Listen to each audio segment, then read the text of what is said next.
Few artists manage to travel through more than half a century of fame without losing the quiet core of who they are.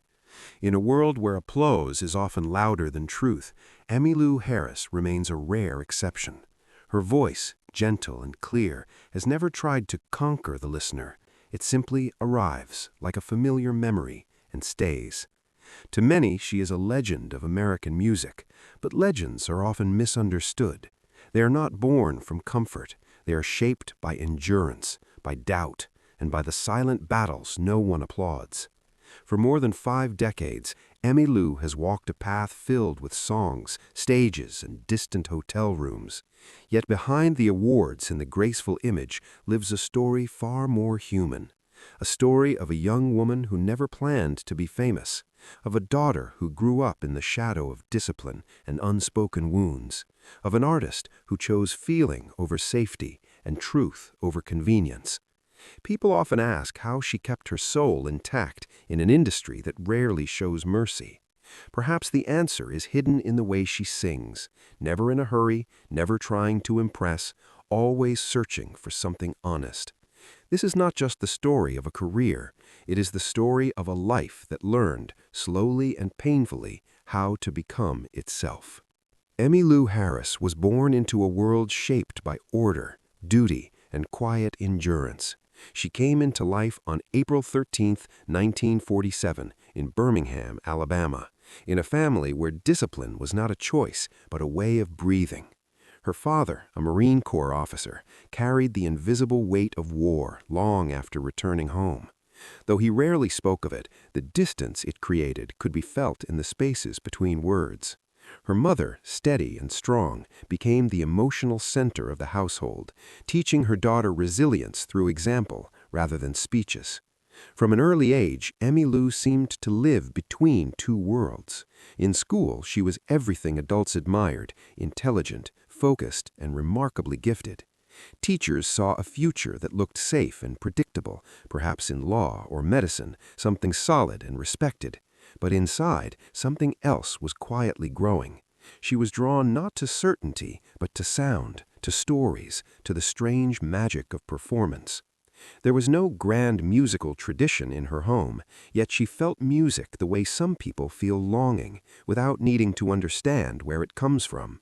She listened, observed, and imagined. While others planned careers, she was already learning how to feel deeply. Even as a child, it was clear that her life would not be built on rules alone.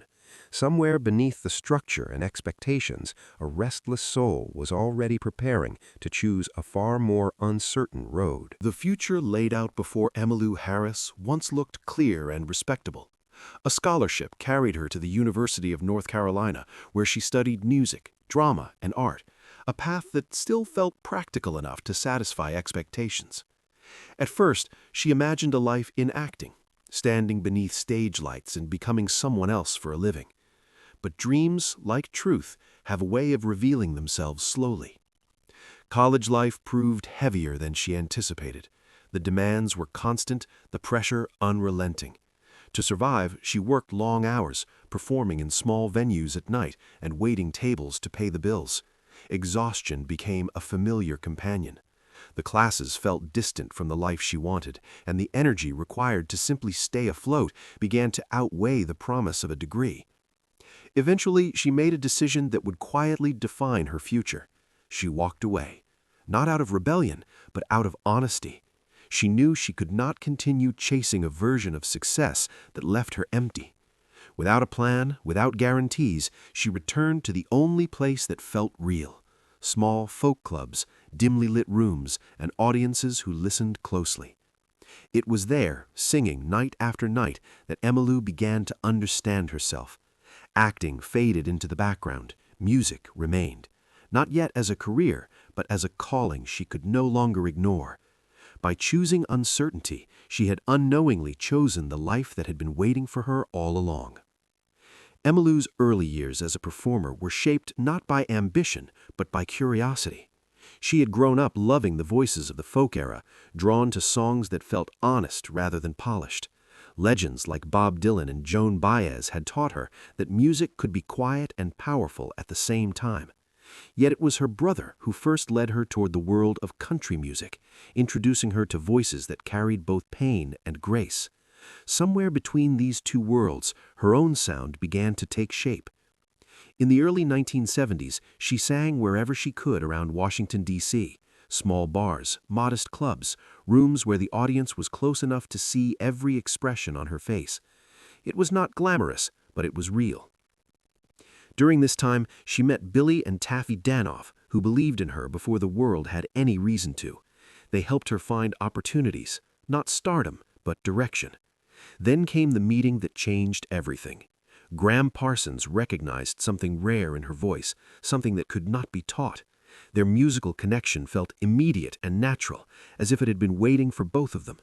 When she began singing beside him, Emmylou understood that she had finally stepped into the music that truly belonged to her. From that moment on, there was no turning back. Before fame had fully found her, Emmylou Harris had already begun building a life that felt meaningful in quieter ways. In the late 1960s, in the warm and restless world of New York's folk scene, she met Tom Slocum. What started as companionship soon became love, and not long after, they were married. In 1970, their daughter, Hallie, was born, and for a moment, Emmylou felt she had found a perfect balance between art and home. But balance is fragile when dreams begin to move. As her music career slowly gained momentum, invitations to perform pulled her farther and farther from home. The road was never gentle. It demanded time, energy, and absence. She tried at first to keep her daughter close, carrying motherhood with her from city to city. Yet the constant travel, the late nights, and the endless transitions soon made the truth impossible to ignore. The marriage could not survive the distance. In 1971, they separated, and Emmylou found herself facing a decision no artist ever wants to make. Choosing her child meant choosing stability over proximity. With a heavy heart, she sent Hallie to live with her grandparents, believing that love sometimes means stepping away. It was a quiet sacrifice, one that never stopped echoing, even as the stages grew larger and the applause grew louder. When Gram Parsons died suddenly, Emmylou Harris lost more than a collaborator. She lost the person who had helped her understand where she truly belonged. Grief could have silenced her, but instead, she turned it into tribute. Through music, she said goodbye, in the only language that ever made sense to her. What followed was not retreat, but a steady, determined rise. She formed her own band and began performing regularly, shaping not only her sound, but her confidence. Then came the moment that changed how the world saw her. In 1975, her album Pieces of the Sky found its way into countless homes, and for the first time, her name stood on its own. Success was no longer something distant. It was real, and it was demanding. More recognition followed. Another album reached the top of the charts, and awards began to arrive. Yet her personal life remained far more complicated than her career. A second marriage to producer Brian Ahern brought both creative success and emotional strain. They had a daughter together, and then, quietly, they went their separate ways. A third marriage would follow, and end the same way. Through all of it, Emmylou never became hardened. She kept moving, kept singing, and kept choosing grace over bitterness. Fame changed her life. It never changed her nature. Time, which once seemed like an enemy, has been kind to Emmylou Harris. It has softened her story without erasing its meaning. In her later years, she stepped away from constant touring, choosing a quieter life that still revolved around music, but no longer belonged to the noise of the industry. There was a small moment of public trouble after a minor traffic accident, a brief reminder that even legends remain human. She handled it without drama, as she always had, with responsibility and calm. She also, in quiet curiosity, fulfilled an old dream by appearing briefly on screen, only to realize once again that music was the only place her heart truly lived. Today, her voice is deeper, warmer, and perhaps even more honest than before. She lives surrounded by family, memories, and the long echo of songs that changed countless lives. Emmylou Harris never tried to be timeless. She simply stayed true. And somehow, by doing that, she became exactly that. A voice that does not fade, a story that does not end, and a presence that still feels like home to those who listen.